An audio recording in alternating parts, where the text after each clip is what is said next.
It's an action superhero sequel, produced by Marvel Studios, distributed by Paramount and directed by Jon Favreau. It stars Robert Downey Jr., Don Cheadle, Mickey Rourke and Gwyneth Paltrow, and it follows the struggles of Tony Stark as he continues being the superhero Iron Man, when a forgotten threat from his family history emerges to threaten all that he has built up. I'm singing in the rain, just singing in the rain.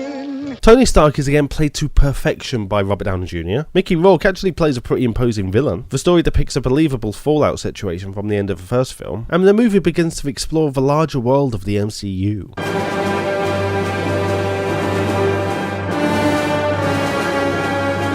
Although well acted, the villain doesn't really live up to his potential. The film has some pretty serious pacing issues. Tony Stark is depicted as not so much smart as being more of a technology wizard, and the film spends too much time setting up the MCU rather than being its own film.